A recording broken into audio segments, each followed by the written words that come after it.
we sincerely apologize, like I said earlier. Now, 87-year-old President Paul Biya once again has addressed Cameroonians in his traditional New Year speech that was on the 31st of December 2020. He covered a lot of issues, economy, the political situation in Cameroon, health, and so many other topics as well. And his speech, as usual, was described as déjà vu, which means that he said nothing new according to so many analysts. Do not take that from me. We are going to be having a panelist, a group of experts. So many people will come and watch discuss this and more. But before we start, Pamela, I just want to find out from you how you're feeling today. It is Sunday, the first Sunday in the year 2021. How are you doing? Well, it doesn't feel like a new year particularly, does it? Because all the events from 2020 are following us, but we are intent to make it a better year, and we intend to be positive about this, regardless of any hurdle that comes our way. We intend to battle with it. So glad to hear that. Before we delve in, it's time we introduce all our guests tonight to you. It's a rich panel. Unfortunately, we'll not be able to have everybody, Pamela, unfortunately. Well, it's rather sad, isn't it? But anyhow, we're grateful for those who have been able to come forward, very intelligent individuals, understanding large amount of expertise, and I'm looking forward to hearing what they have to say. What about you? Exactly. We've got experts across the board. Like we said earlier, we'll be discussing economy, security, the political situation in Cameroon. We'll be talking about the socio-political crisis, which is now a civil war. Others would say it's a conflict. Others would call it otherwise a humanitarian crisis in the two English-speaking regions of Cameroon. We would also be talking about the regional council election that took place just days ago, a few weeks. That was in the month of December last month. And to join us on the panel today, we have Emmanuel, who is the defense chairman of the Amazonian Defense Forces, ADF under the Agbor. He's one of the persons who will be joining us tonight. Good evening to you. Thank you so much for joining us, Mr. Emmanuel. Thank you very much, Mimi. I prefer to go by my name, Capo Daniel. My former names are Emmanuel, and it's nice to join this platform and to seeing you. I remember when you were detained, we campaigned so hard for your release, and it's wonderful to see you doing what you do best. And I'm happy to be on this platform. Once more, thank you so much for joining us. Now we also have Barrister Ashu Emmanuel, who is a senior barrister. He's joining us from the economic capital Douala of Cameroon. Thank you, Barrister. Welcome on board. Thank you, Mimi Mefo, senior barrister. Senior barrister, of course, I said senior barrister. That is 38 years. Yeah, it's a pleasure being with you for the first time on this media. I hope we are going to have interesting discussions. Well,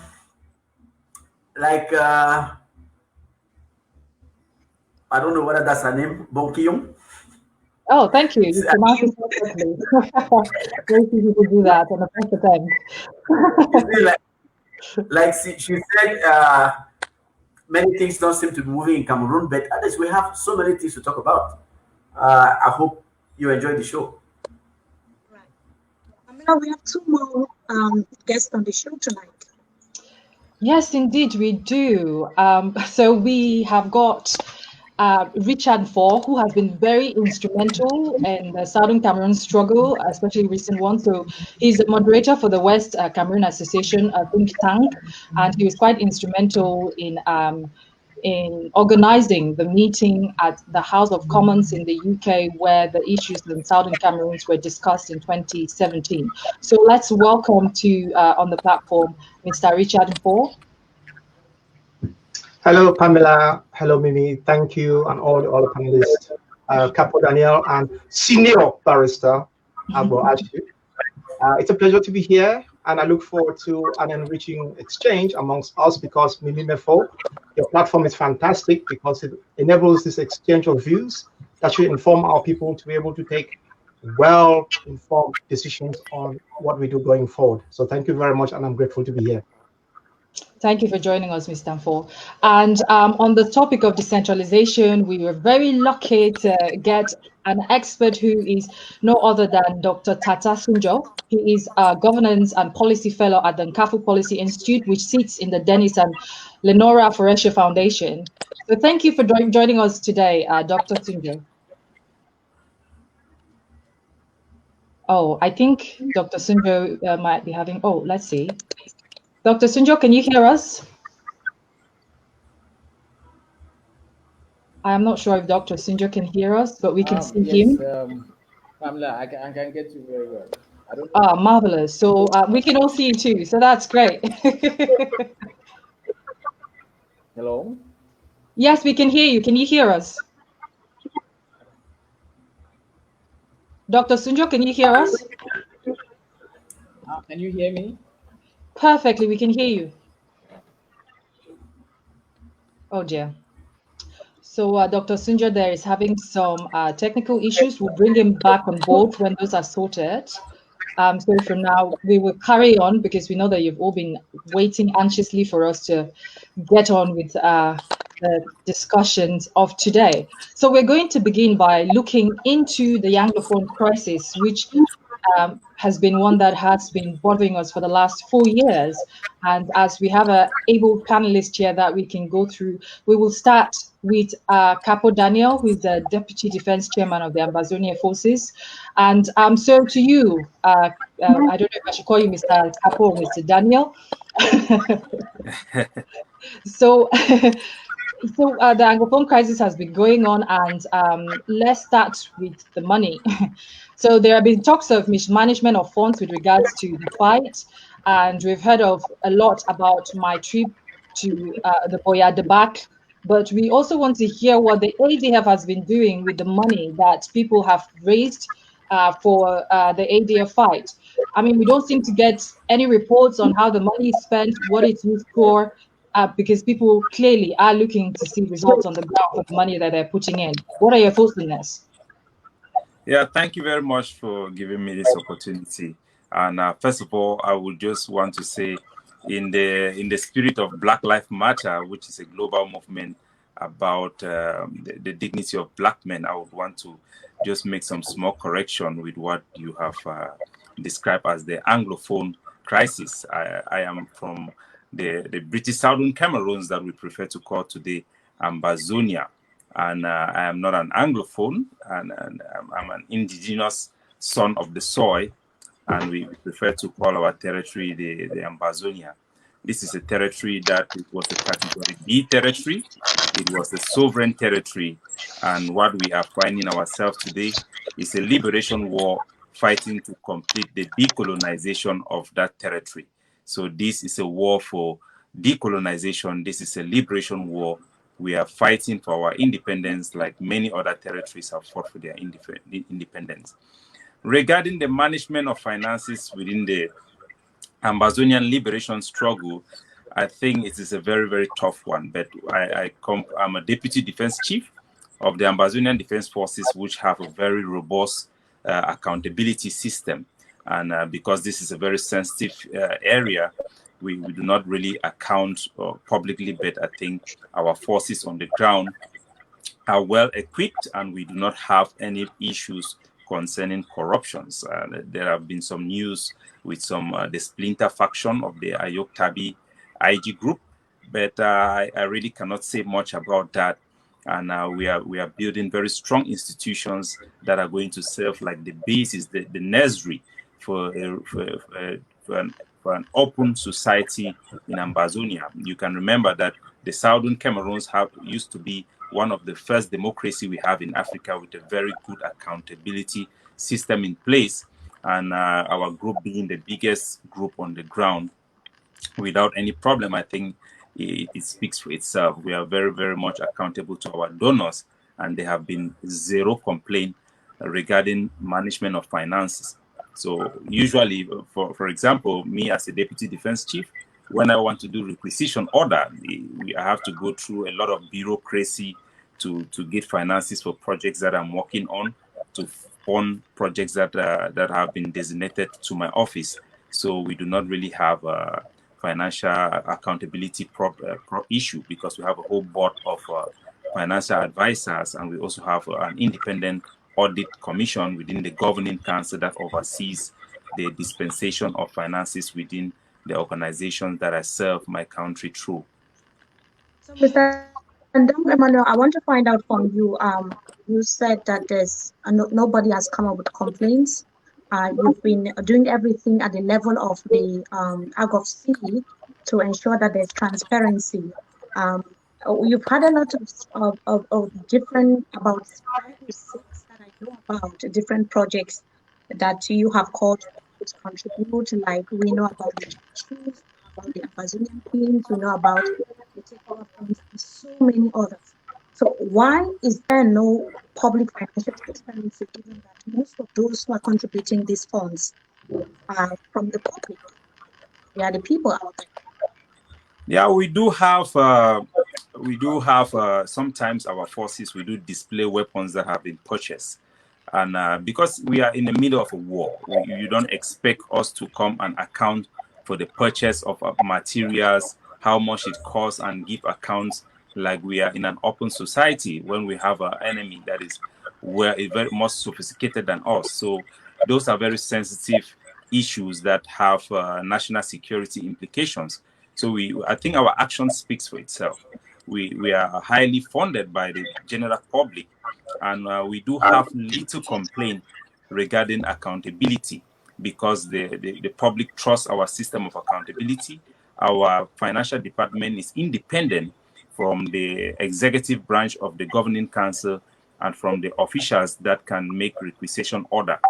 So we do not have such problem of public accountability with our people, with our constituency. And if we did have such complaints, they will probably come through my office, because I'm a frontline communicator for the governing council as well as the Ambazonia Defense Forces. So we have not had any complaint of misappropriation of funds. Yes, we have suffered some losses. You would only come public when you have some complaints. Is that what you're saying? Because unfortunately, we couldn't have Chris Anu, because he announced on the platform that he was going to be on the panel. Because of 1 or 2 reasons that we cannot explain properly, he couldn't be part of today's program. Would have loved him to be here, because there's always this back and forth discussion between the Dr. Sako-led IG and members of the Agbor as to how funds have been managed, especially my trip to Boye. And you yourself have said that it's a very, very sensitive topic, but this is a topic that is out there. Everybody talks about it on a daily basis. But you say people are not complaining as far as the funds that you've been contributing or receiving are concerned. Tell us why should your own situation be different? I think with the case of the splinter group of the IG group of Siseko Yuktabi, because I think the group of ANU is a splinter group with very little legal ground in terms of the constitution of the IG. And there had been a constituent assembly in America where Sako was indicted for misappropriation and embezzlement of funds. And but that faction, I think, is a dwindling faction within the revolution, and should not really bother Ambazonians so much. I think the term in terms of contribution of funds to that particular splinter group, it have dwindled with time. And the Ambazonia Defense Forces, if you can see in terms of the purchase of our materials, the display of our materials on the ground, and the type of huge weight we are carrying. You look at the project like the September 1st takeover attempt in Bamenda, you would see huge cache of weapons that were used that will account for our expenditure. But in terms for complaints, I think it is limited to this splinter group, and it is not something that is widespread. Unfortunately, bad news travel fast, so this type of news catch the headlines.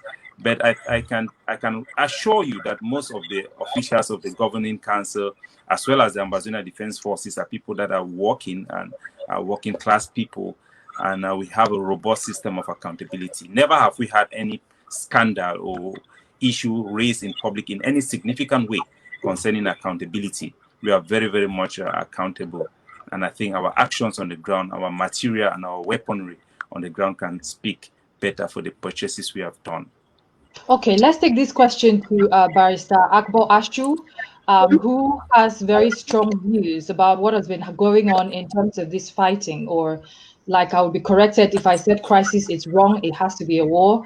I just think that semantics, so to each their own terminology that you prefer to use. So Barrister Agbor Ashu, our able senior barrister. So we have Capo Daniel here saying that ADF has done a brilliant job on the ground and therefore is justified in the monies that have been fundraised for that purpose. Do you agree that there are results on the ground in terms of given how much money we hear has been fundraised for these activities? Well, thank you.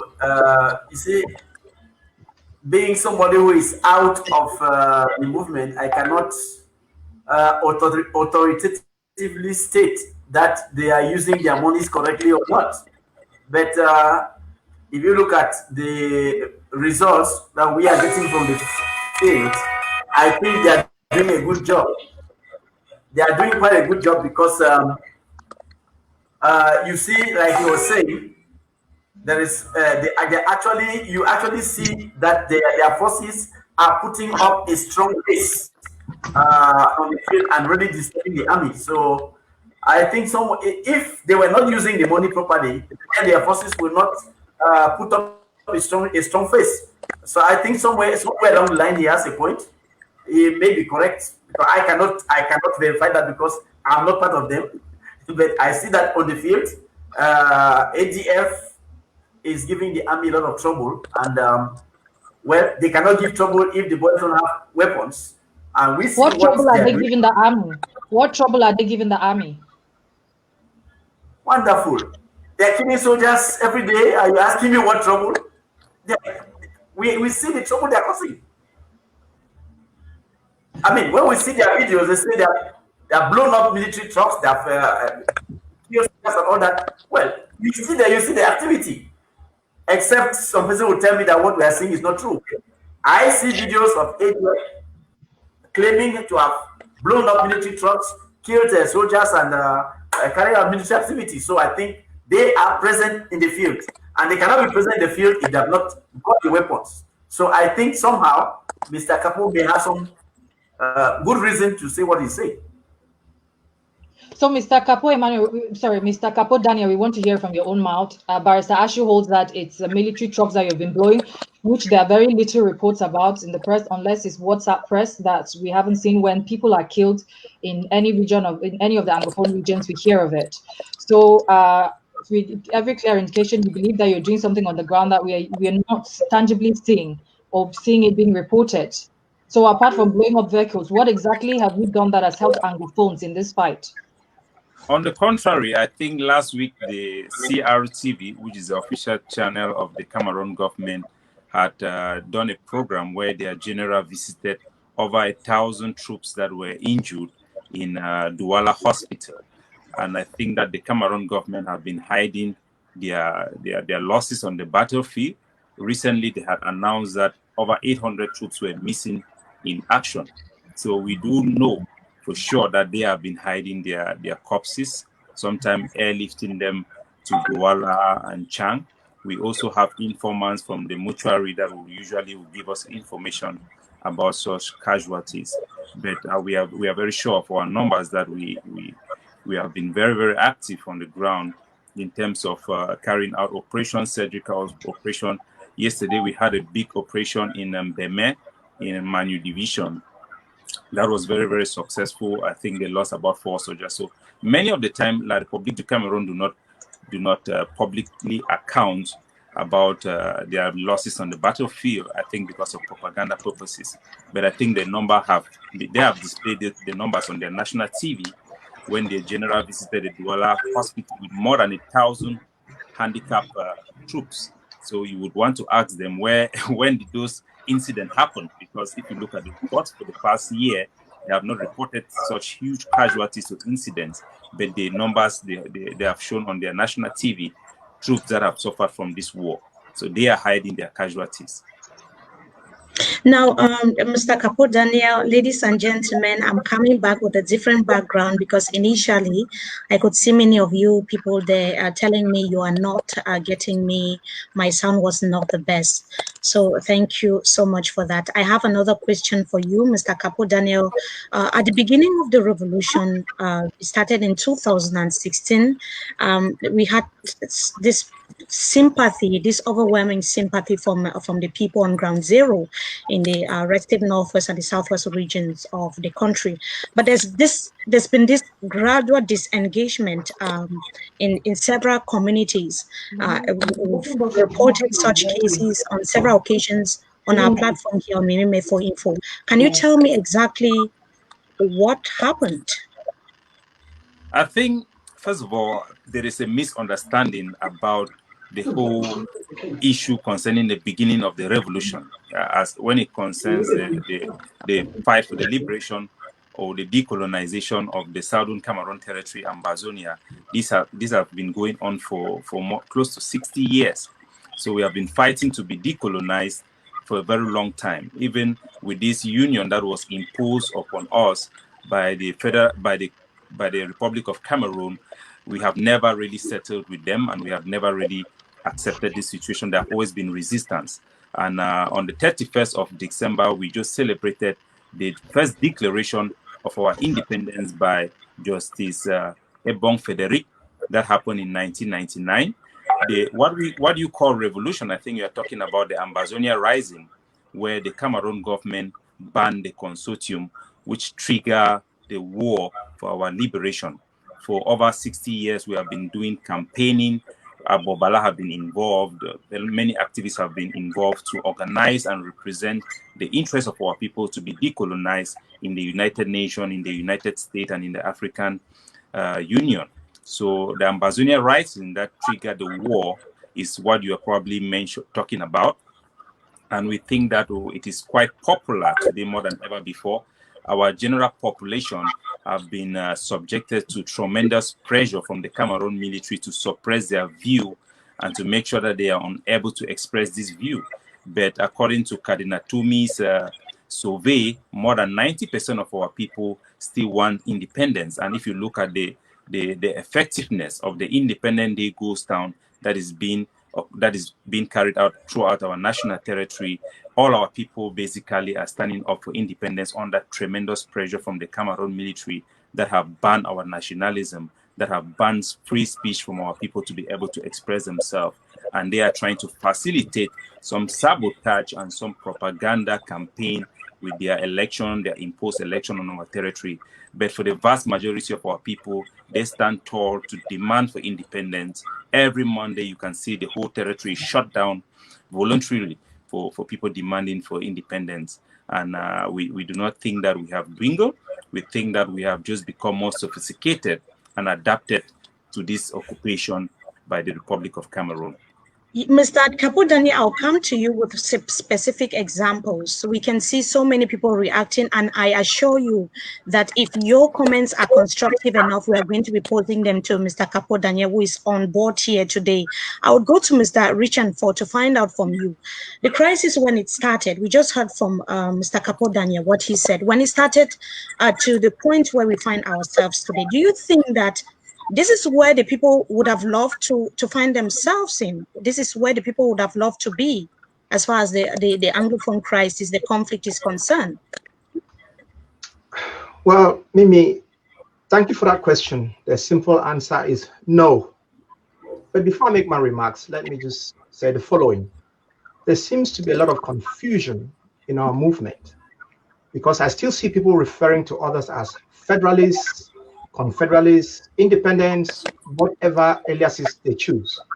Let me make this very clear because our people still seem a little bit confused. The Jacobins, since the Fifth French Republic, completely did away with the notion of federation. So when the government of Cameroon conflates federation and a separate state as a distinction without a difference, they mean exactly that. So we should stop confusing ourselves that they see federation and a separate state as some kind of different type of notion. The fact of the matter is that they are not interested dictatorships are not interested in ceding even an ounce of power. If you look at this, whatever thing that they've done called decentralization, you will notice there, and Barrister Ashu is probably more qualified than I am, that they've still strung all the decision making back to the presidency. So it is nothing to do with federalists, confederalists, or whatever it is. This thing is to do with the Jacobins having conquered the concept of federation, which is meaningful autonomy that they are not willing to cede. That's the first observation I like to make. So people should stop all of this fighting between federalists and separatists. There is no such distinction. That is why when I identify as Ambazonia, my friends are foaming at the mouth. I said, listen, this is what it is, and we should call it what it is.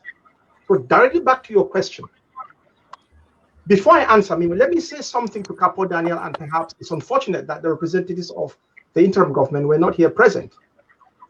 I don't believe that this particular problem is going to be resolved through violence. The government of Cameroon can keep trying what they're trying. They will try for 50 years, 100 years. They will not resolve this through violence.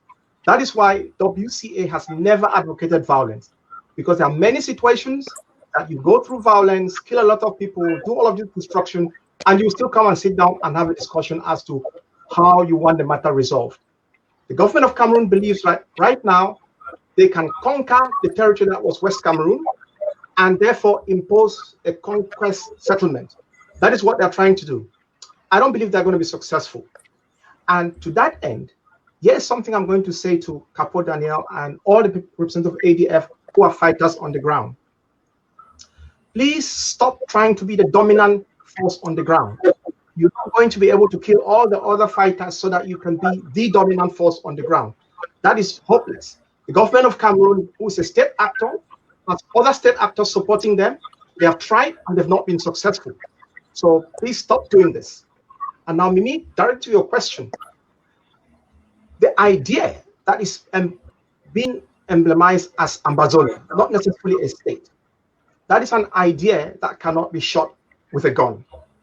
And if military force alone was a determining factor, you would think that by now the question between Israel and Palestine would have been resolved. Because Israel is actually, although not admitting in public, they are a nuclear power. So that should tell any person with the most passive observance that military force will not solve this particular problem. And that is because the case for which we are fighting is very simple and straightforward. We accept the result of the plebiscite, which is the position of Her Majesty's government here in the UK. We accepted independence by joining. That is not ideal. That's not what we would have wanted. What remains missing, and Barrister has said this on several shows, the terms of independence by joining are missing. And what we're looking for is that we need to sit down and hammer out those terms. There's no need to kill anybody. There's no need to do all of this stupid fighting. So our people remain resolute.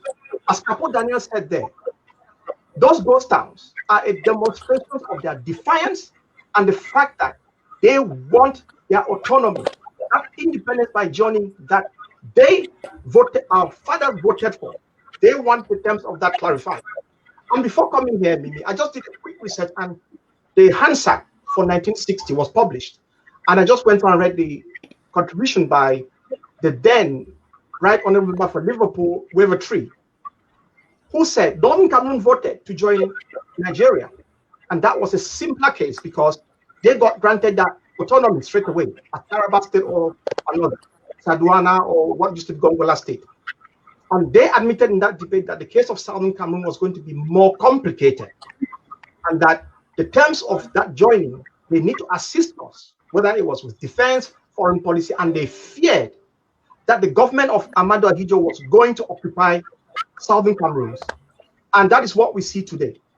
So the government of Cameroon knows this, the French government knows this, and they can fight for how many ever centuries they want to fight.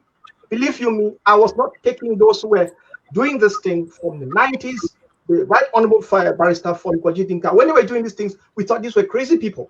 But as soon as you take any passive interest on the matter, you realize that the case is actually quite simple. Give us the term that we got independence by joining, and we can all go home. Those terms don't exist to this day, and that is the problem. And our people know in their bones that they voted to be independent.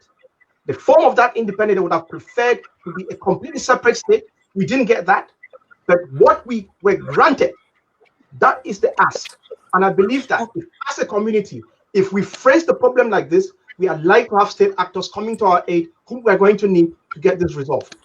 Certainly, Mr. Richard Nfor would be coming back to the form of the state. What could be the way out in the next, in the minutes ahead. But before we get there, Senior Barrister Ashu Agbor, I want to find out from you. He's talked about in-house fighting, how it's also affecting the revolution that started in 2016, and also delaying the whole the general objective of the people involved in the Amazonian revolution, the entire struggle that you said is going on smoothly. Do you think that all is well on the ground? Do you think that everything is going on as it was normally supposed to be on the ground? What is your own assessment as somebody who's been to the two Anglophone regions of Cameroon, as somebody who is there on ground? What is your own assessment? Thank you, Mimi. If my memory is still exact, I think I said on Canal 2 International and my Media Prime that it is time for the Anglophones in the diaspora to come together and speak under one cap. It is time for Southern Cameroons back at home here to talk under one cap. This is very important because you see, it provides an answer to the big question of legitimacy. You want to talk for Southern Cameroons. Who has mandated you? If you have many people talking for Southern Cameroons, you don't know who has a mandate and who hasn't. So it is important that we come under one cap so as we can present somebody who can talk for Southern Cameroons. Are you saying that the diaspora is divided? Are you saying the diaspora is divided and it is affecting the entire revolution and the goal? I am saying so because when I went on air, many people attacked me that I was fresh from producing the video that CDN aired on social media, and I was not the person who would have said that type of thing. But it is a fact. It is the plain truth. The diaspora is divided, and even here at home, we are divided. You heard Moja, who went out talking, lashing out about against Northwesterners, saying that they had invaded Southwest region, and he had to be called to order by the Prime Minister. Now, you see, at home we are divided. In the diaspora, we are divided. We need to come together. So many international organizations have called on us to come together. Even the United States, I can remember Mr. Tipo Nash also said that we should come together and stop the infighting because it provokes a lack of credibility in what we are doing. If you see how some of our brothers treat others as thieves, rogues, highway bandits, on social media, well, you can even look at the comments that are being said here against Mr. Capo. You understand that the infighting is rife. People attack each other. They make it a favorite spot to attack each other in public. I don't think it is correct. We are all fighting for one fatherland. It is the people of Southern Cameroon. Whether we choose to remain with the Republic of Cameroon or we choose to have a separate nation, we are the people of Southern Cameroon. It does not pay us to attack each other. It doesn't pay ADF to attack the fighters of other groups on the field. No, it doesn't pay the others to attack ADF.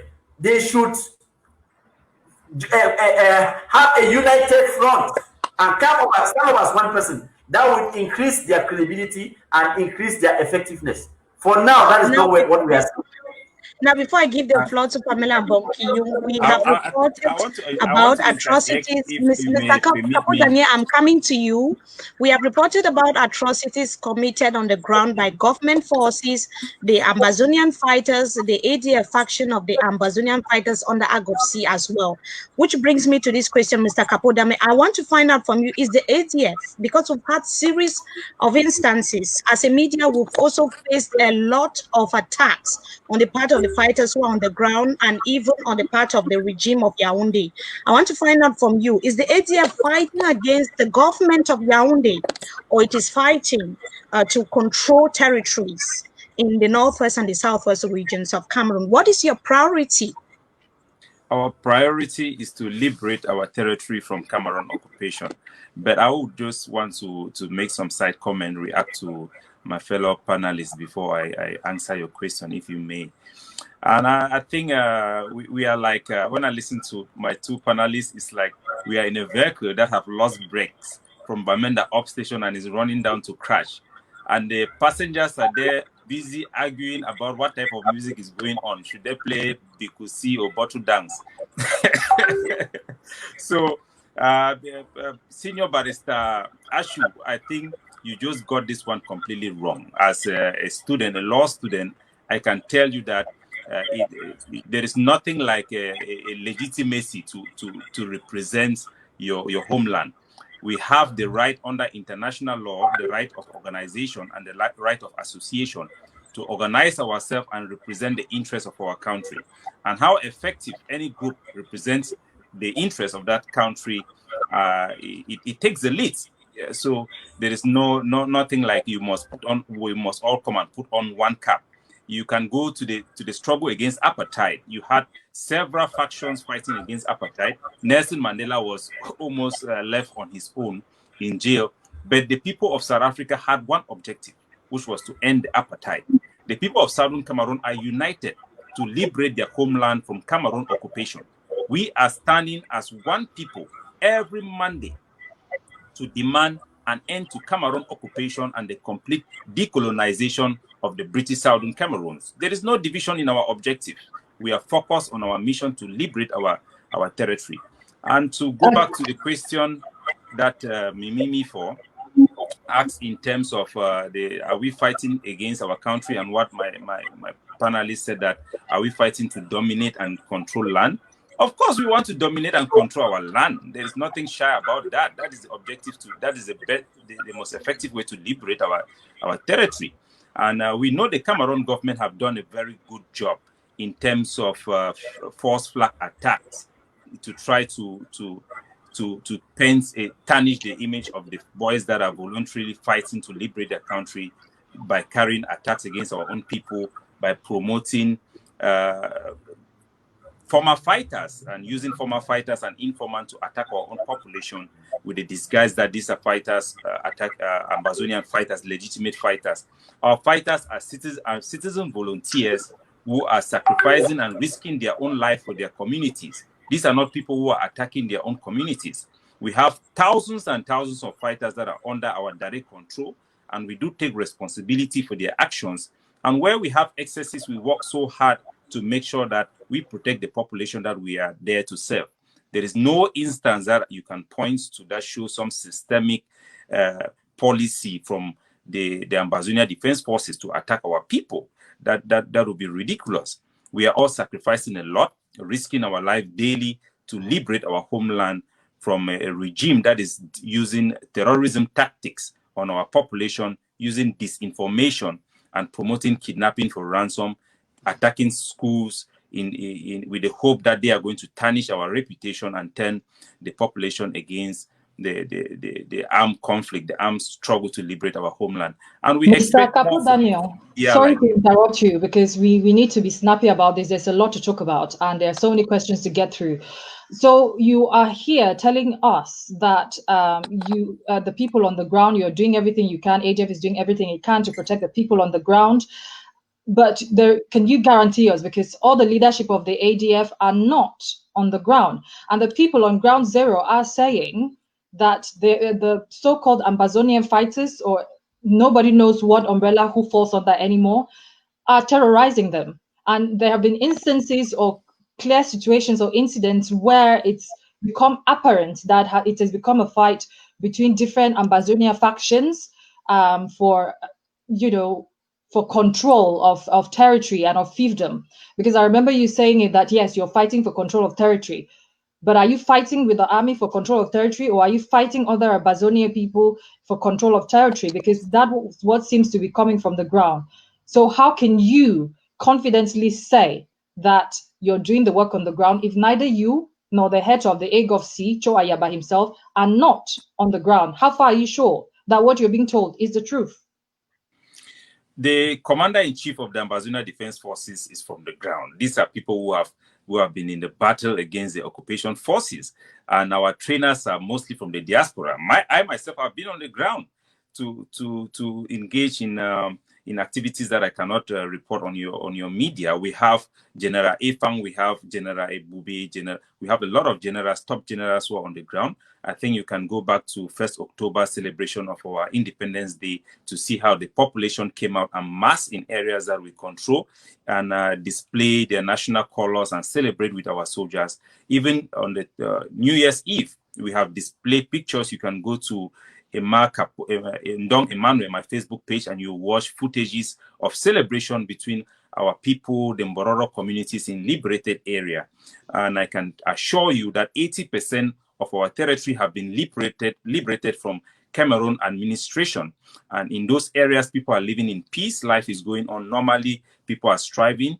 And we have students going on, schools going on in our community school and in some mission schools that also serve our community. Our liberated area is something to emulate. I think you should have to get more information from the governing council and maybe from our pages to really take a window into what is going on and not rely so much on probably information that are not so reliable. I can assure you that those videos are out there, and you should do a better job as a major media platform that have been showing a lot of interest in this conflict to really broadcast the true image of the Ambazonian liberated areas where people are living in peace. We are now in the phase of implementing the transitional authority on the ground. Children now are being issued birth certificates, and marriages are being done under our transitional authority. And our people are very happy. Unless we have time to time incursion from the Cameroon military that comes in, kill people randomly, burn down houses. But for the vast majority of 80% of our territory, our communities are living in peace with their sons and daughters that are serving within our military. But I put it to you again, Capo Daniel, because you keep insisting that our people and territories. What are these territories that you have, saved from the Cameroon military? You're talking about 80%. That's a huge spade of the southwest and the northwest region. But those are not the reports we're getting from the ground. Yes, we are the media. Yes, we try to report as accurately as possible. And these people come to us with a different story. So our stories come from the people on the ground, but that's not what they're telling us. We have children who have been out of school for more than 4 years. We have families too, because most of us also come from those areas, who are fleeing on a daily and have nowhere to stay. And they're having to run to the so-called, for those who prefer the terminology, La République, for safety. So how is it that the same people we're fighting at the same places we're going to seek refuge from if we're that effective? This is a situation of military occupation. I can assure you that 80% of Cameroon administrators in our territory have been kicked out. You can better tell most of them live in Douala and Yaoundé. Even you can watch from the footages that comes in with them in helicopters and in armored vehicle. They are all bunkered in when they come into our territory or areas that we control. So I can assure you that in our areas, we have registered students, over 25,000 registered students that are going to community school that are directly under the Governing Council Education Board. We also have huge number of students that are going in schools that are from mission schools that adhere to the Ambazonian curriculum, or at least the revolutionary standard that have been set to them. There are always incidents during war where you have people displaced and incidents like that. But those incidents or conflict in areas that the schools are Cameroon institutions which are not accepted by our revolutionary standard, and we want them out, we want them closed. But we Mr. Capo Daniel, I want you to tell us with some specificities. You are talking to thousands of people watching this program out there, and we have panelists here who are also experts. who have also had their ears on the ground. We've been reporting, like Pamela said, this crisis from day one, and we continue to talk about what's happening on the ground. When you talk about schools going on, how thousands of children, tens of thousands of children are being enrolled in these schools, can you specifically tell us how it's been done? Who are these teachers? Who is paying them? And how it's been done? Or it's another, it's something that is done in private, or is something that is done in secret? How is that happening? How is that thing possible? is in public. Mimi Mefo, I'm surprised that you're not aware. I think of course we know about community schools, but the figures you're advancing are not accurate, Mr. Capo Daniel. We are aware that there are community schools, but the figures you're advancing are not accurate, because we've got kids who are unable to go to school because of what you know that is happening on the ground. We have areas in ground zero that are not accessible even to international organizations. Where are these schools taking place? How many of them? Who are paid you cannot teachers? seriously be questioning my numbers because you have students who are out of school. I've said that there are students who are out of school. There is an active war going on. It is a humanitarian crisis. What areas? Can you permit me to at least express myself? Lele do, but we want facts. We want the schools. We want the numbers in those schools. What areas? What regions? What subdivisions? You have to give me a chance to talk, and then I will. By all means, go ahead, Mr. Capo. Go ahead. Go ahead. Yeah, I think the colonial governor of the Savannah states, Lele Africa, have issued several ultimatum for our community schools to close. If you look at footages that comes out from our National Day celebration, you will see displays of thousands and thousands of students.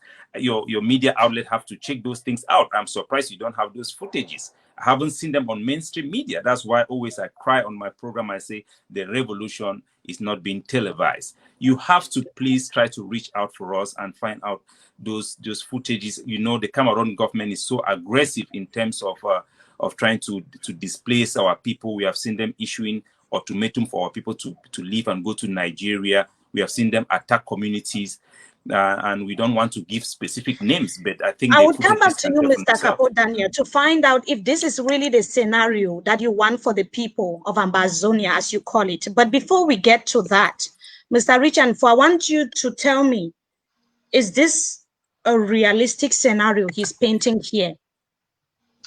You see, Mimi, one of the things that I find excruciatingly regrettable in this revolution is the fact that we've borrowed all the bad habits from whom we are turning La République du Cameroon, and none of the good habits. We misrepresent things. We say things that should not be, instead of just sticking to the simple truth of the matter. For instance, one thing that La République does very well, they stick together and they have this notion of collective responsibility. Do you believe that the current Prime Minister of Cameroon, Chief Dion Gute, does not realize that when the head of defense, René Meka, orders villages to be burned down, he does not realize that this is collective punishment and therefore a crime against humanity for which he's one day answerable? But have you ever heard him go on TV one day and condemn any of these acts? But yet, we come, instead of telling our people how it is so that they can make an informed judgment, we make up these statements. For instance, you've just asked Mr. Capo Daniel. He says they've enrolled about 25,000 pupils. Pamela asked him, which area, which region, how did you recruit those teachers? Can you put online these schools so that we can see it? And he then turns and accuses you that you're not doing your job by going to see these schools. And seriously, Capo Daniel, and when you call yourself a governing council, this is the burden you put upon yourself. A government collects taxes because it represents people. When you place the burden of governance upon yourself, it's such a huge burden that I doubt that you've actually sat down and considered what it takes to run a bureaucracy. And this is one of the things that causes people not to take us seriously. You cannot call yourself a government. I think you are in a Alice Wonderland. You speak words into my mouth. Can I just say what I'm saying, please? Spoken, and you are calling about government. I didn't say we are government. We are the governing council. We are in the middle of liberation. When other panelists are speaking, because I didn't interrupt him.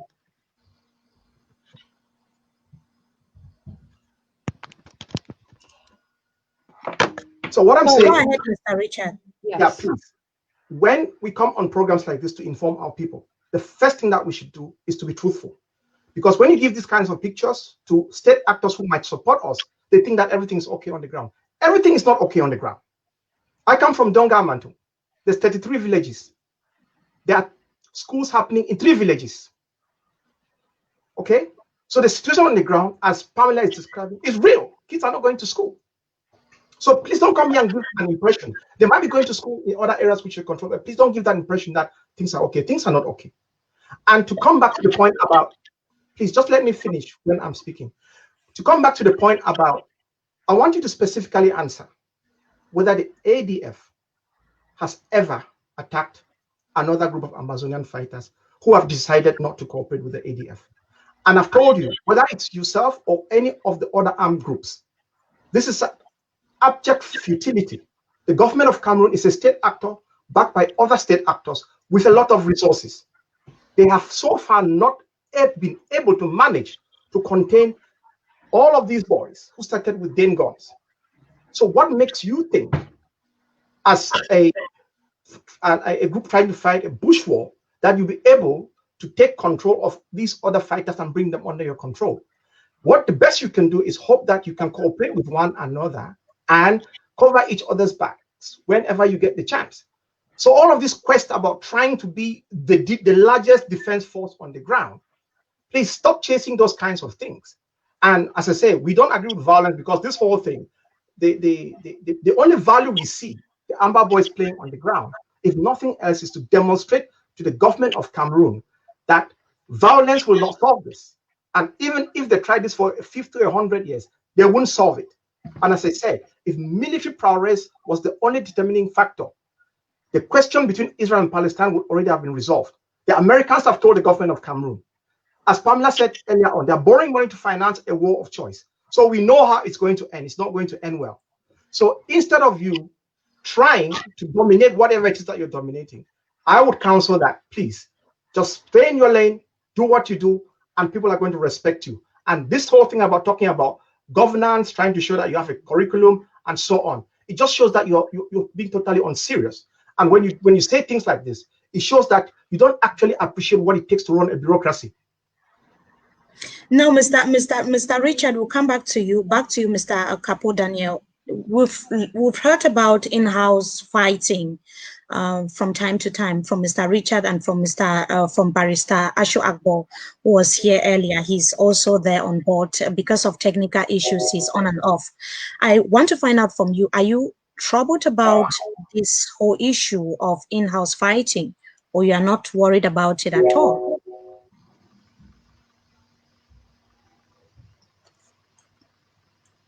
I don't know if it's on now or not.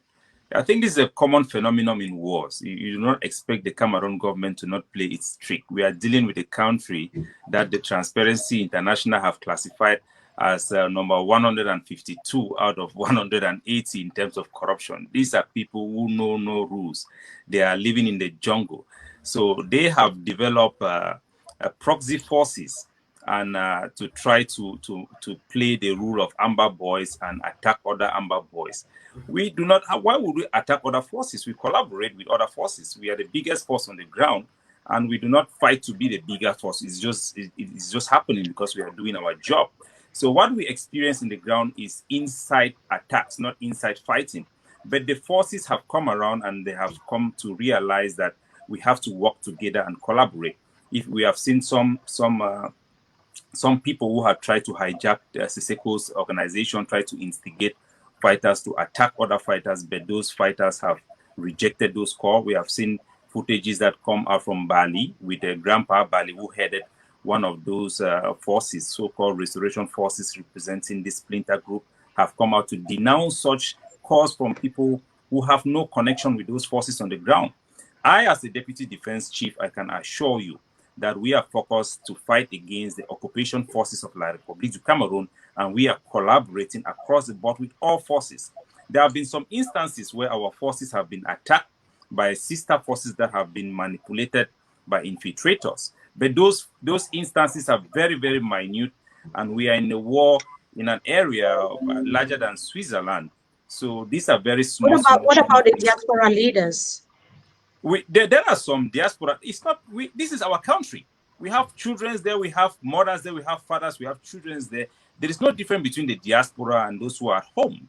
And I can assure you that we are all one people. The diaspora had played a huge part in the economy of that country, and we still continue to represent and give a voice to our people and help to organize and to empower our people to liberate themselves so that they can live in a free land. And the thing is that I see my brother there. You talk like, I don't know, you are drinking the Kool-Aid from CRTV, but you are out of touch with reality. On the ground, all the fighters are fighting against a common enemy. There have been instances where you have people like Chris Ano come and call for fighters to attack each other, but those voices have fell on deaf ear. I would delve on that, Mr. Capo Daniel. Unfortunately, Chris Ano is not here today. I wouldn't want us to talk about it. But if you want me to bring in a counter argument, there were days ago you were also advocating or talking about another fighter on the ground and even talking about his location. And there are also allegations amongst Amazonians that you are not protecting your fighters on the ground because you say you are a defense force, you are a defense official. You are not protecting the fighters who are on the ground. What do you have to say about that? What specific instances are you talking about? Because you are quite vague. Because if they are really specific, I will be very happy to answer them as a defense official. I am not being vague. You have talked about the location of some generals in some parts of Africa. You've mentioned their locations. You've talked about it live out there. You've talked about it on your live show. I can assure you, Mimi Mefo, if you have actually produced a video of me giving location of a force on ground zero, I'm going to donate $1,000 to any charity of your choice. I've never done such a thing. I'm a very responsible person and I take my duties very seriously. I serve not just the Amazonian Defense Forces. I have a responsibility to help and assist other forces. The forces in Babanki have basically been on my shoulder. There are hundreds of forces that are sister forces that we do assist them, we do fund them, we do provide for them, and we do help them with political education. I don't know the specific case you want to mention. I would like you to mention it, please, so that I can there's no in-house fighting. Everything is going on well. There's no in-house fighting. We have figured that out. There have been some instigation for inside attack. I don't call them inside fighting because we are not fighting back against our own brother forces. There have been some people who have tried to engineer inside attacks against the major force on the ground as to facilitate whatever they are trying to do, but we remain focused, and the forces on the ground have wisened up, and they are speaking out. The grandpa in Bali, who is one of the biggest commander in Bali, who was just a sister force of ours, have come out to denounce those who have been calling for forces to attack other forces. I can assure you, Mimi Mefo, I have never asked forces to attack other forces. As a matter of fact, we have been encouraging dialogue and reconciliation among forces. We are focused against an army of La République du Cameroon that is using terrorism tactics on the battlefield, and we cannot distract ourselves from attacking each other, let alone giving location of forces on the ground to the enemy. That is ridiculous. So let's just move on slightly towards a sort of resolution to the conflict. We know what all the problems are and what all the infighting is all about up to this point, who is lying and who isn't. I mean, people are very aware of these things. We can't lie to them. Some are living those experiences right now as we speak. I challenge you. Bring the tips. In terms of resolution, what is the ADF doing to ensure that it comes on board to every negotiation table and speak to every party involved in this fight to find a solution with one voice to this Anglophone crisis, or as some would prefer to call it, a war? We have been directly engaged with the United Nations. Those documents have been declassified by the executive president of the governing council. We have been engaged with the office of the regional representative of the Secretary General of the United Nations in terms of laying our benchmark for a negotiated solution for Cameroon withdrawal from our territory. And that negotiation has been going on for a long time, and it has been declassified. The Cameroon government suddenly withdrew from those talks, claiming to cite some irrelevant activity on the ground. Right now, we are engaging our international partner to see if we can have suitable negotiators to come and try to help the situation. We are having some good feedbacks from countries like Norway. We have had countries like the Americans and several other countries who have shown interest.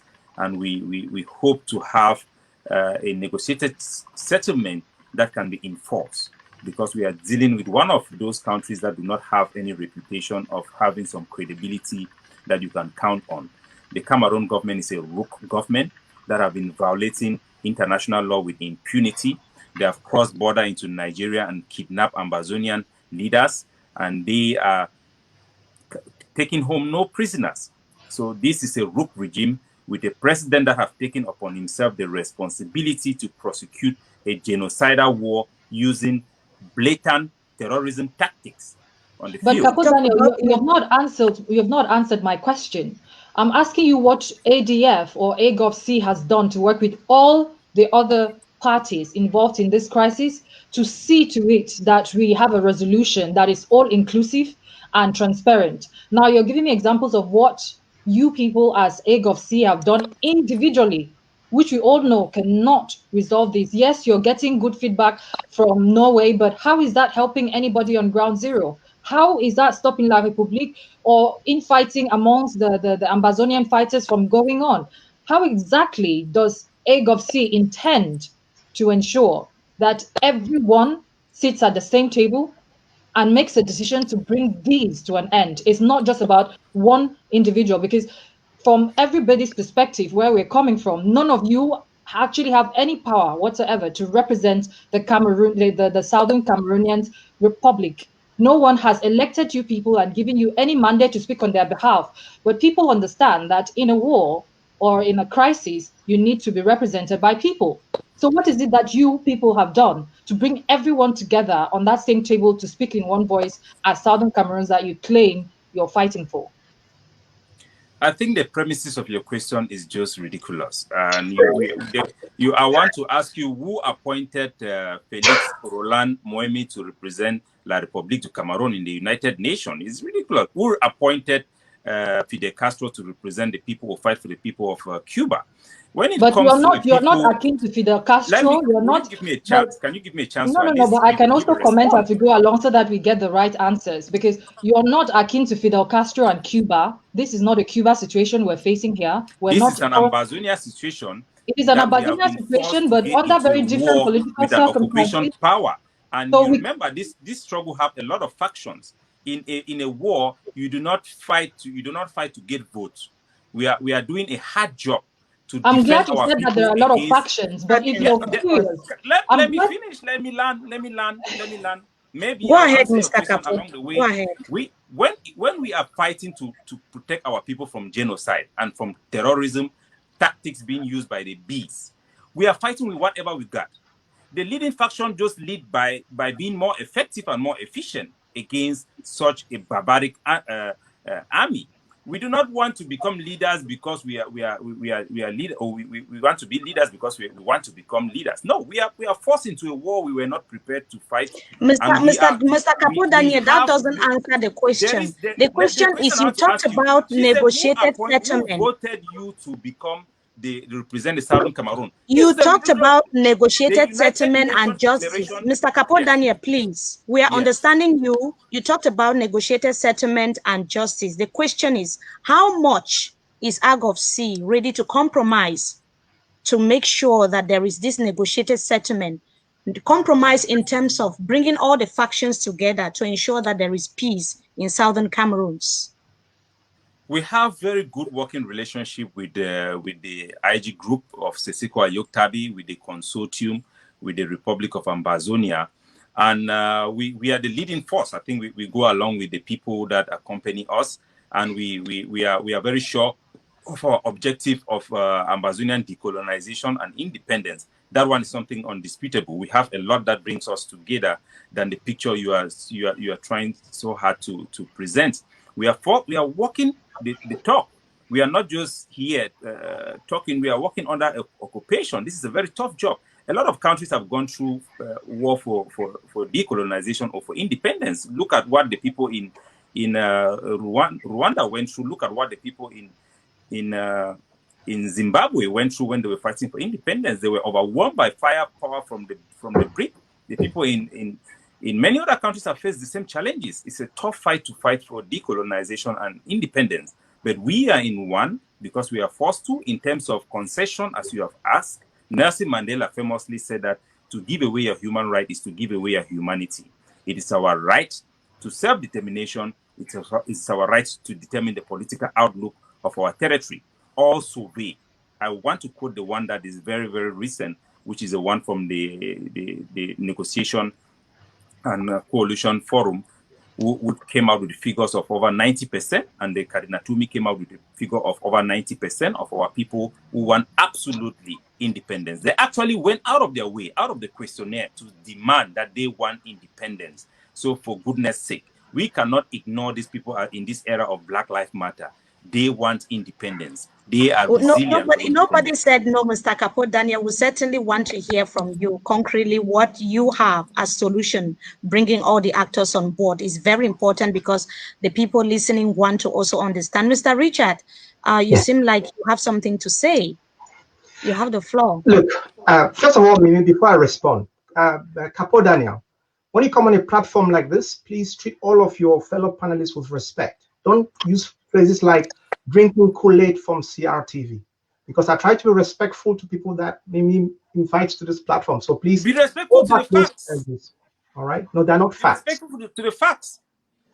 Okay, please, gentlemen, let's get back on topic. Let me just answer the question. Let me just say something, Mimi. All of the clamoring for Swiss talks, dialogue, and all the rest of it, it's a waste of time. And anyone who is now clamoring and begging for Swiss talks, I would say that all of those things are premature.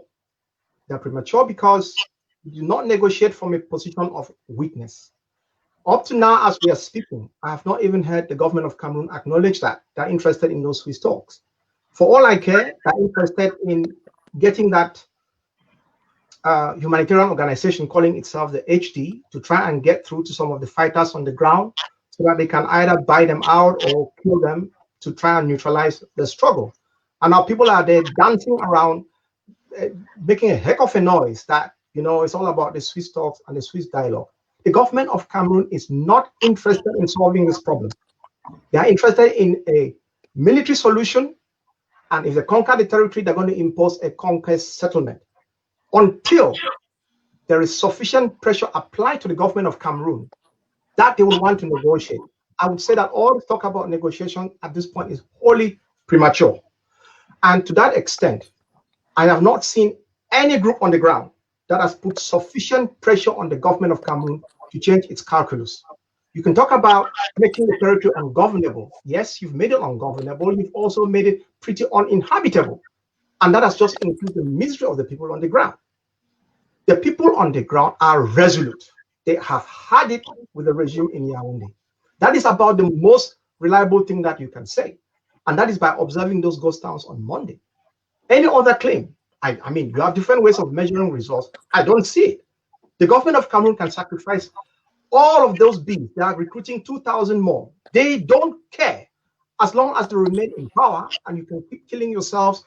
And in fact, but Mr. Richard, there's been a lot of pressure on the part of the government. The government has seen a lot of pressure on the part of Amazonian fighters, the international community, but it would appear we have a very adamant government in Cameroon which doesn't listen to pressure, which doesn't listen to calls for ceasefire, which doesn't listen to people. Like you said, there's been a lot of pressure, but nothing is happening. So what is needed at this point? Not the right pressure, Mimi.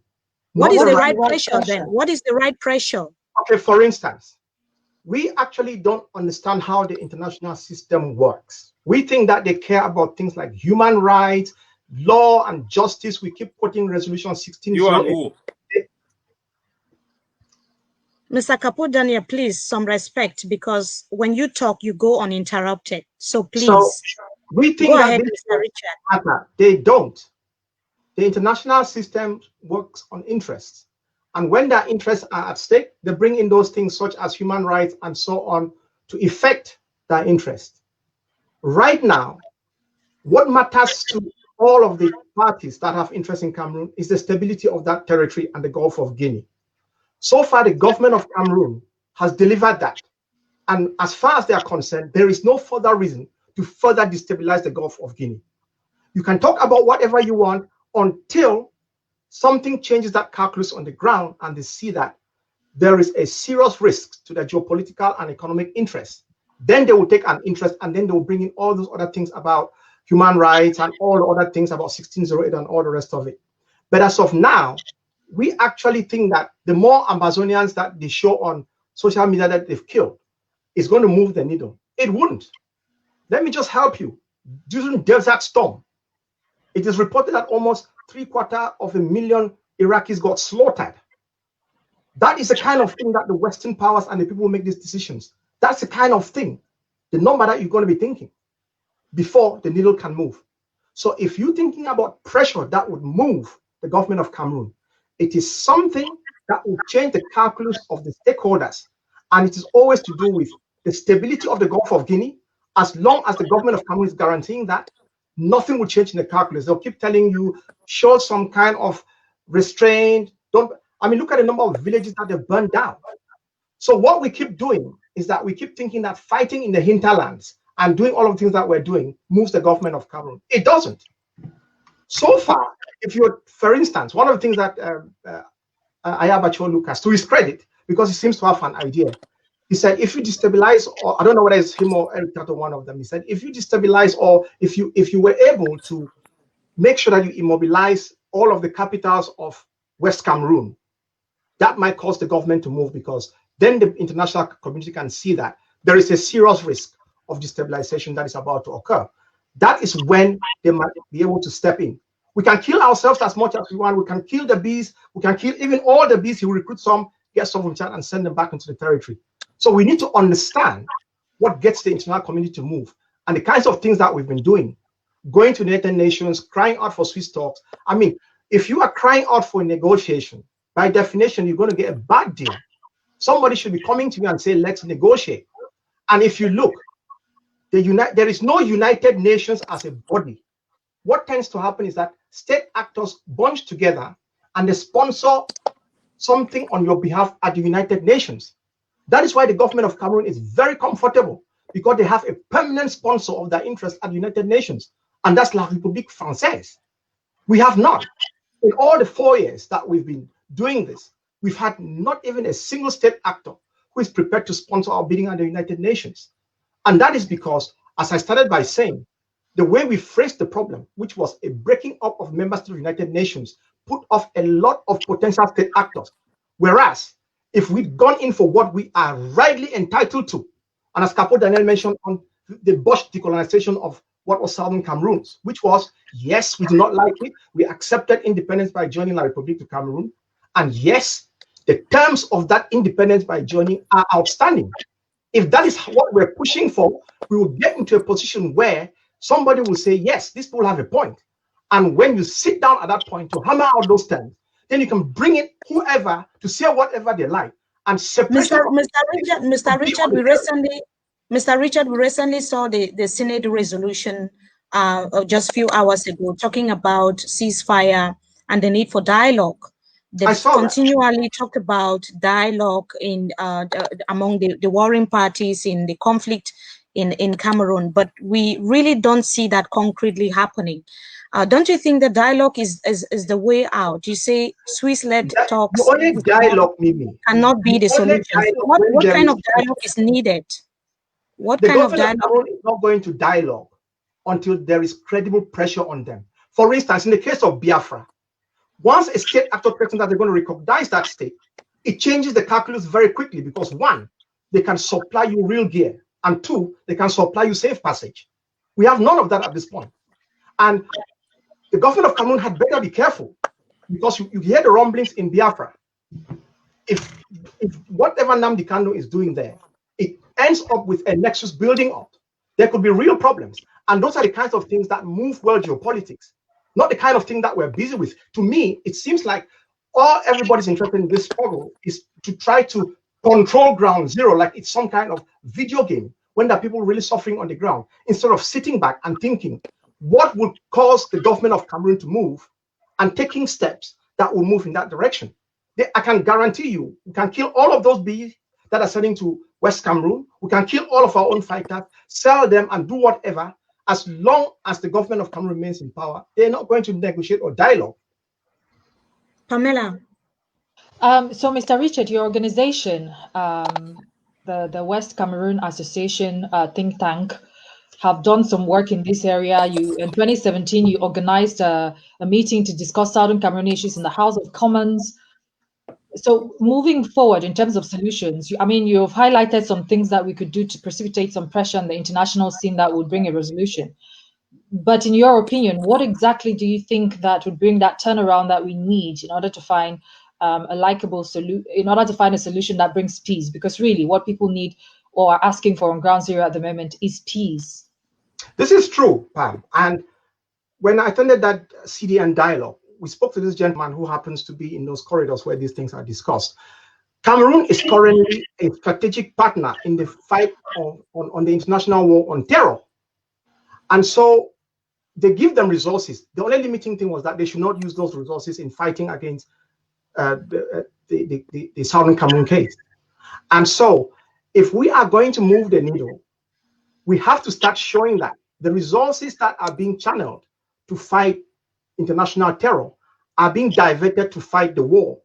And that can begin to put pressure on the regime of Cameroon. For instance, in June, Christine Lagarde, who happens to be French, she's now head to IMF, she gave them a loan of 100 million euros. Ambazonians have been quarreling and fighting over 2 million quid, killing each other, impeaching people, and so on. This is the impression we give. Christine Lagarde just gave them 100 million euros. How are you going to compete against that? So, as Capo Daniel said, I agree with him. We are quite up against it. But that means we have to fight, or we have to think differently. And the little energy that we have, we cannot waste that in fighting one another. And so if we're going to move forward, the kind of things that we're going to be doing is demonstrating to the international community that the government of Cameroon is embarking on a futile war of choice, which they will not win. I predict that boldly, even in the next 50 or 100 years, they will not win it. All right? The Americans have told them this. And so the kind of angling that we should be looking at is pointing out to the international community that they are diverting those resources, not to fight the war on international terror, which they should be doing, but in fighting against and killing innocent Southern Cameroonians. That is one of the things that we could be doing. And when we went to the House of Commons, we had side conversations with some of those lords and all of those decision makers. They are very adamant. They recognize the plebiscite. And that is a telegraphing to us that they don't want to relitigate the plebiscite or the UN resolutions. They're not going to be interested, which means you need to find a state actor who sponsors those resolutions for us at the United Nations. And if Britain is against it and puts pressure on all those other state actors, they will yield, because that's what happens in the background. So if we're going to move forward, the first thing that we have to do is go back to the United Nations or whoever and say, the resolutions which you have already passed, make good those, which is, this decolonization was botched, we do not like it, we accept it, but let us see the terms of what it means to be independent by joining. In the process of doing that, many of these things will come out in the wash, including discussions on a separate state. But you cannot get there by doing the kinds of things that we're doing that ends up putting off putative state actors who might actually sponsor some of these resolutions for us at the United Nations. And yes, Mr. Capo Daniel, thank you so much for that analysis, Mr. Richard. Mr. Capo Daniel, for 4 years, nothing has been done to pressure the government in court, like Mr. Richard says. Not a lot has been done. You need to do more. There's need for more pressure on the national and international scene, which is not what is done, like he said. Does it mean that you fail the people? Is it safe to say that you feel the people? Mimi Mefo, this is a very tough war for us, and we are faced this is an existential threat for us as a people. And my brother there, Mr. Richard, I think he represents less than 0.5% of our people. And I speak for the vast majority of our people who wants independence. And of course, we have seen a lot of significant pressure from the international community. The Americans have removed Cameroon from Agbor. The former American ambassador have indicted Mr. Paul Biya for committing extrajudicial killing. The killings of Gabu have had an investigation by the United Nations that have not been released. And this war may be the Waterloo of La République du Cameroon. Of course, we want justice, like Popo said. You cannot ask for peace without justice. Our people deserve and they want justice. We do recognize that our forefathers had voted in the plebiscite to unite with La République du Cameroon, but we also do recognize that the result of the plebiscite were never implemented, neither was the resolution of the United Nations that permitted the union of both Cameroon.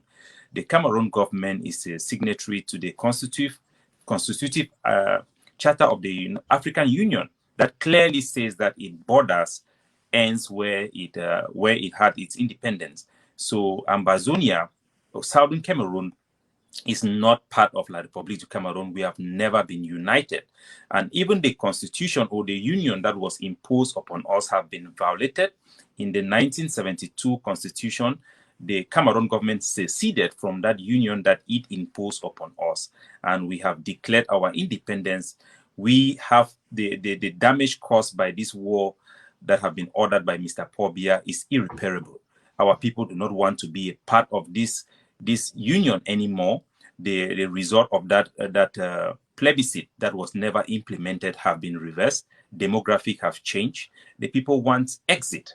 Like my brother who lives in the United Kingdom, the United Kingdom had voted to join the European Union, and the people realized that it wasn't working for them, so they have decided to exercise the right of self-determination to exit the European Union. Southern Cameroon's Ambazonia is a sovereign territory. Sovereignty is a serious matter in international law. This is the founding brick of the United Nations and the African Union. We will call on the Cameroon government to withdraw back to its borders that it attained its independence on the 1st of January 1960 and negotiate its way with Ambazonia. We are not focused on our natural resources. There can be a negotiated solution regarding the resources that they have been exploiting in our territory. They cannot win this war, like my brother have said. The Americans have said it. The Cameroon, even their terrorism tactics that they are deploying on the field, will not win this war for them. Our people are going through tremendous pain. We want this pain to stop. What is the way out? What is the way out? What is the concrete way out of the crisis? Just like any country that have fought for independence, independence is a way out. Our country deserves and how do we get the independence so that they can be just independent? You are fighting against a stack of odds. You're fighting against, just like apartheid. How do apartheid come to an end? They fought for years. They boycotted school. They had pressures mounting up, and eventually it pays off. But what you cannot ask of us is to sacrifice our right of self-determination or human dignity to live with a country that boldly use acts of terrorism to suppress us and ban our identity. This is not acceptable. We cannot even begin to think to accept or comprehend why would somebody want us not to have our right of self-determination. And we want people to come back to reality. This is the reality. Cameroon present in Ambazonia is illegal. It is not founded on any principle of international law. It violates Cameroon's obligation to the African Union.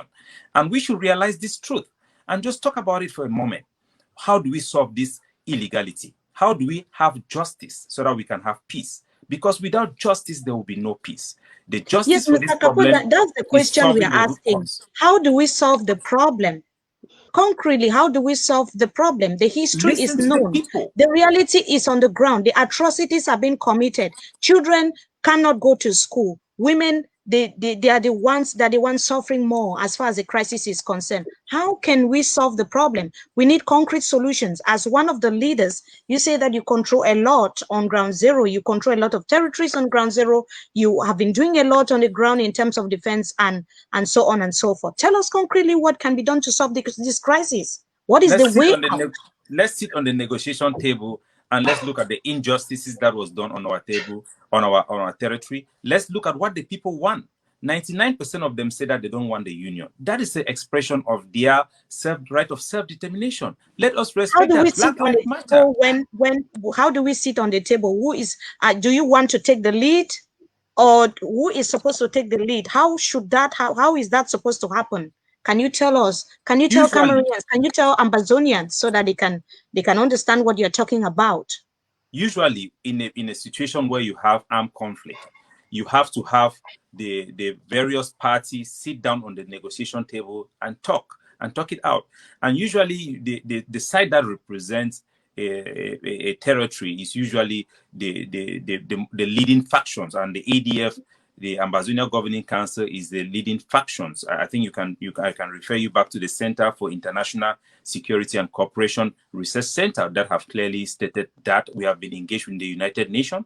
I personally have been engaged in some of those talks with some organs of the United Nations, and they do recognize that. And that is for the reason why the people who have the rogue leaders that have gone to the Swiss process couldn't succeed, also partly because of Cameroon lack of engagement.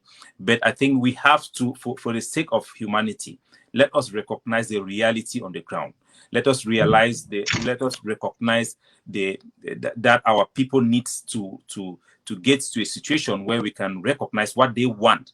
You may not even need to have. There have been situations where you have transition that have been guided by the United Nations. You had the United Kingdom, where my brother is coming from. Some of their parliamentarians that we have engaged in, who are our also international partners, have proposed that we should have a period of peacekeeping forces where there is no negotiation, there is no peace if it is Agbor is not leading. Is that what you're saying? Not necessarily. Who is supposed to bring the people to the table? Who is supposed to do that? It's just like you cannot say that there will be no negotiation with Cameroon if Pobia is not there. Of course, that is why I asked you, Mr.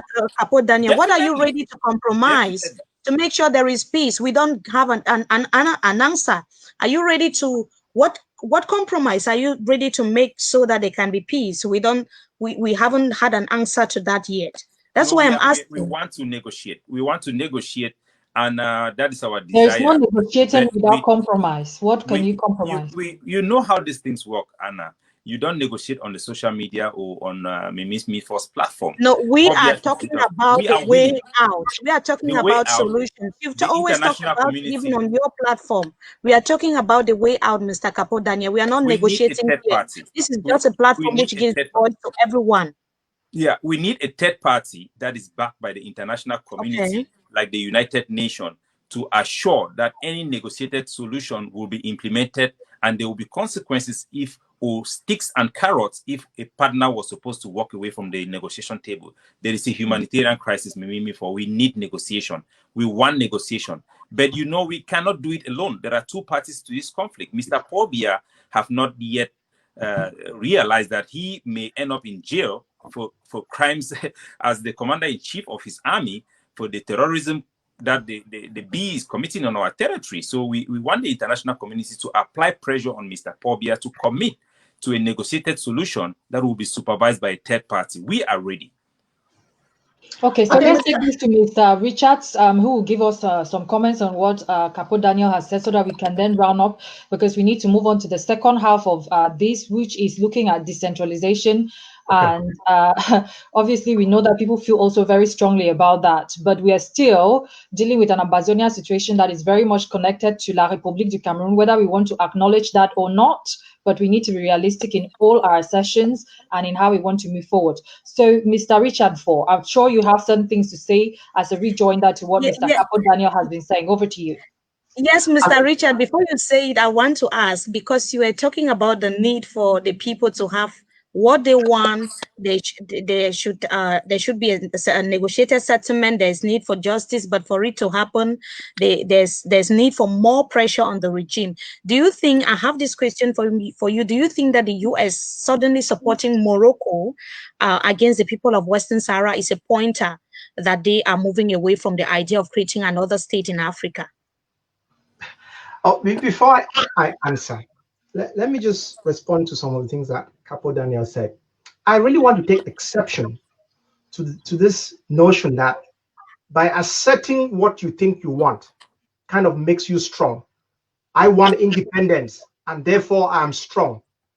And he mentioned something about I represent 0.5% of the views of the people. How many I'm not expecting to answer this. How many people do the ADF have listed on their database as those supporting them?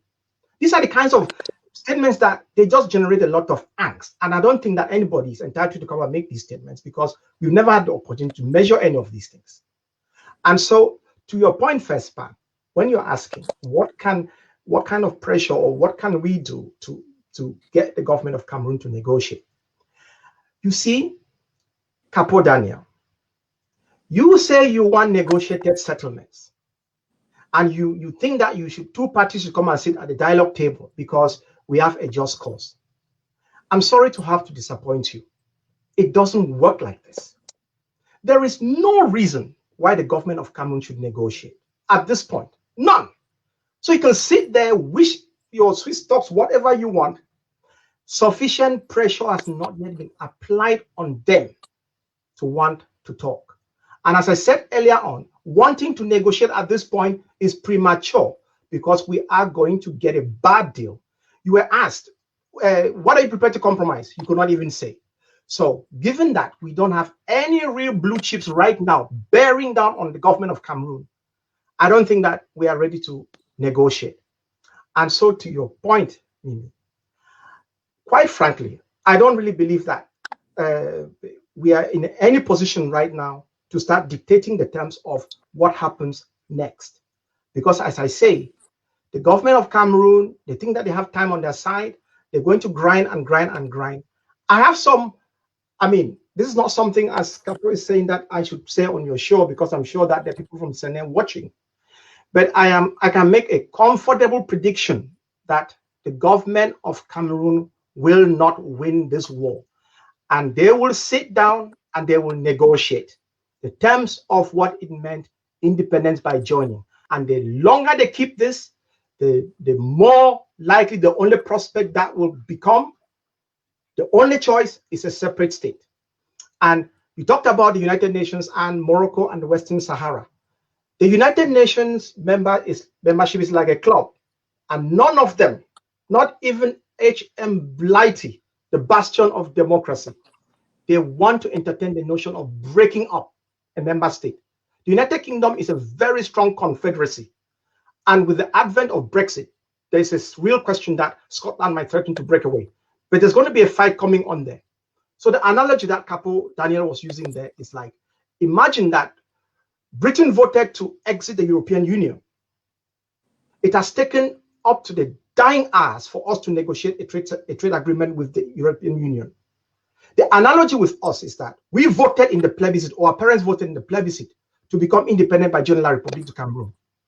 We did not have the kind of Brexit deal that has been negotiated by the United Kingdom. We blundered along for 60 years, and they just told us, oh, well, it is what it is. Let's just move on. Guess what? We cannot just move on, because even Britain knows.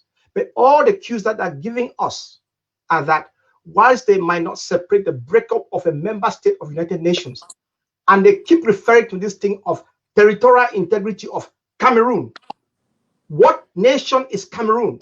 Nobody pushes either the Brits or any of those national community what they mean by Cameroon, because as Capo Daniel said once again, the constitutive treaty of the Organization of African Unity, which is now the African Union, La République du Cameroon is a signatory. And they sign up to the fact that you maintain your borders as they were when you became independent. And to this date, that has not been altered. So if they go around shouting that Cameroon is one and indivisible, they know very well that it is not. And even right now, as I'm speaking to you, in their last familiar whatever law that they're trying to put together, they define a citizen of Cameroon as somebody who is descended from what used to be La République du Cameroon or British Southern Cameroon. So even right today in their own constitution, they recognize the fact that there are two states.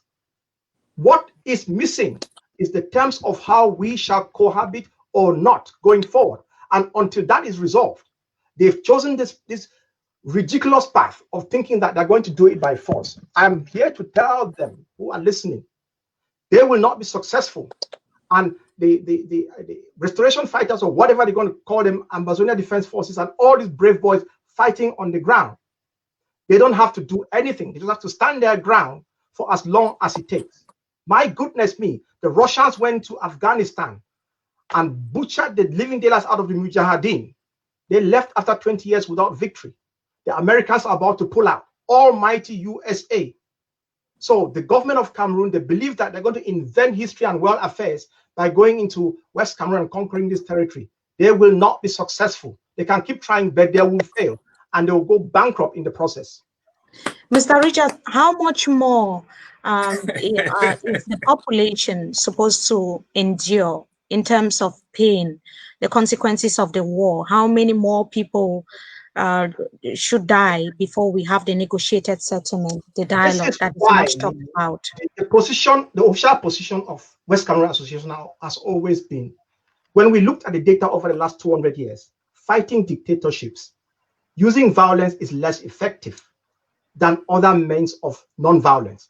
For instance, the one single thing which Capo Daniel mentioned earlier on, the ghost towns on Mondays, have been the clearest symbol of defiance against the authority of Yaoundé. And we needed an alternative authority, not necessarily a government. Because as I mentioned to Capo Daniel earlier on, government comes with a lot of baggage, which you don't really need when you're fighting a revolutionary struggle.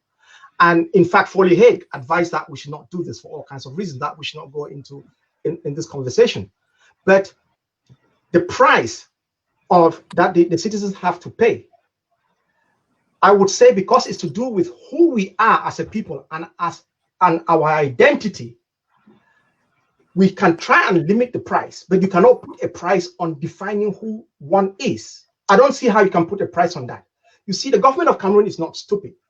The reason why they hired vigilantes, and as Capo is saying, they try to infiltrate the groups and got all of these boys to cause all of this confusion and go and steal the villagers' cattle and their goats and destroy their crops and so on, is to give the impression that this thing is no longer working, we are tired of it, and therefore we don't want it anymore. If you're the government of Cameroon trying to conquer that territory, those are some of the kinds of things that you're going to be engaged in.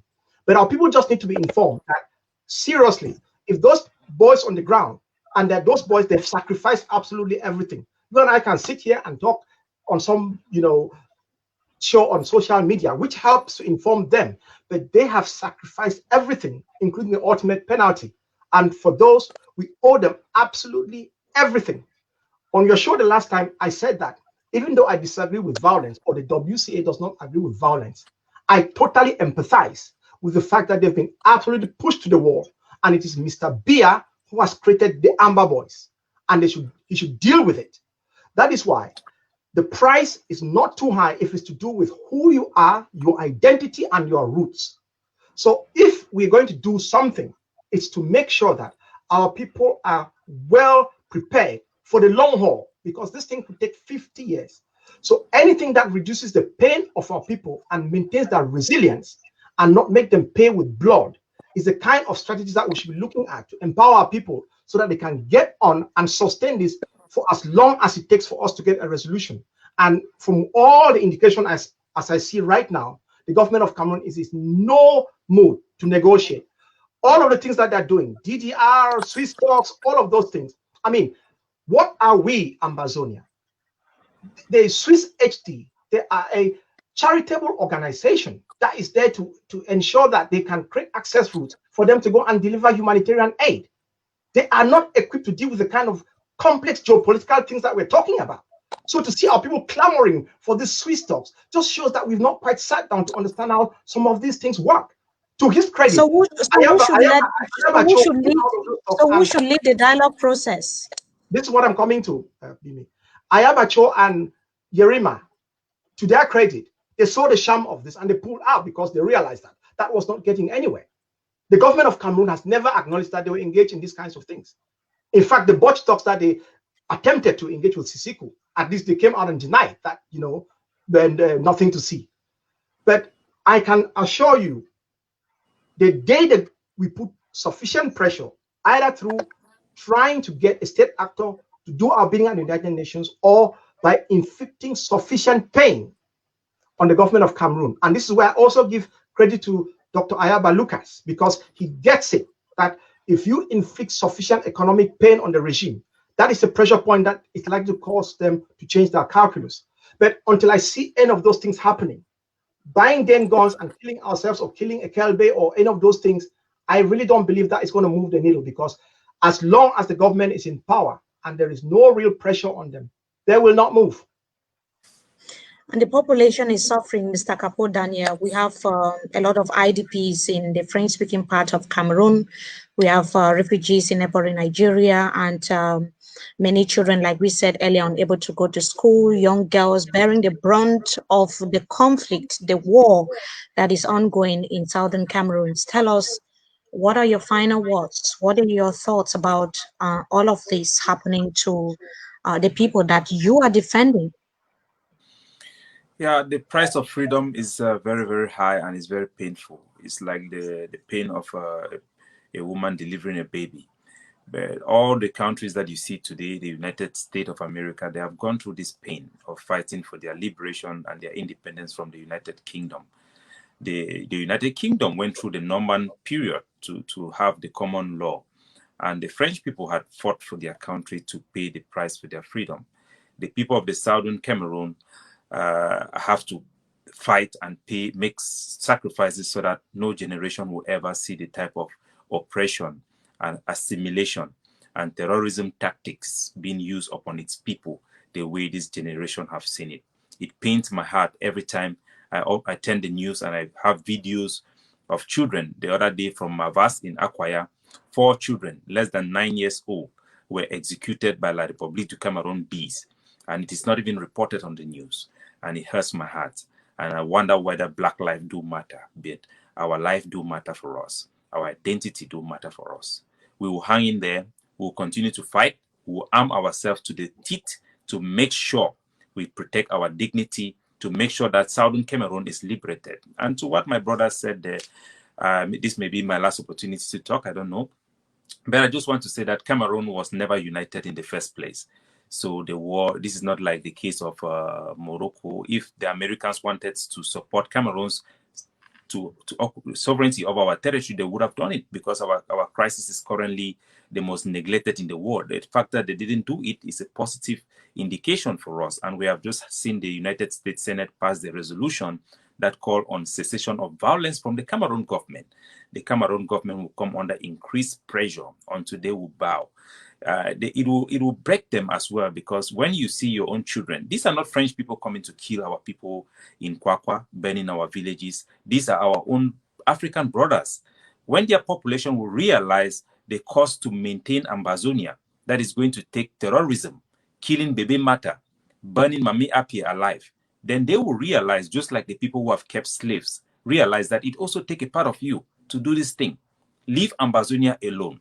We voted to join you, a union that never happened. We have changed the demography. We want to go. Let us go. If you are so interested in our petroleum, let us negotiate about those things. We just want to have our human dignity and have our human rights, basic human rights respected. Our sovereignty should be respected. Southern Cameroon is a sovereign state. It has its territorial integrity. It is not in debate. We have never united with Cameroon. It is not in debate.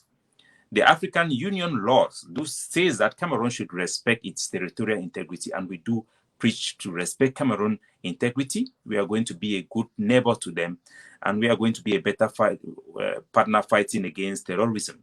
So they should let Ambazonia go. They should give us our exit. If it is good for the British, it is good for the Southern Cameroonians. We want our independence and nothing else.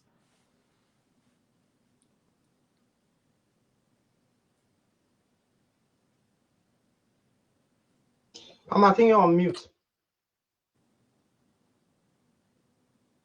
We can't hear you.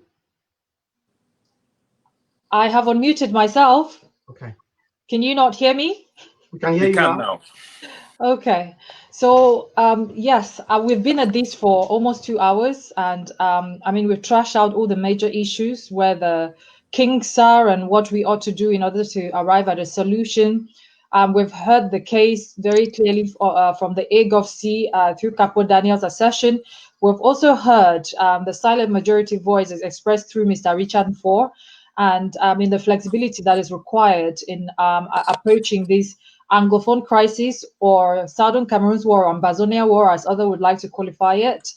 It is a very complex issue, but we also realize that one important thing that needs to happen for us to move forward is that everybody comes together to find a solution.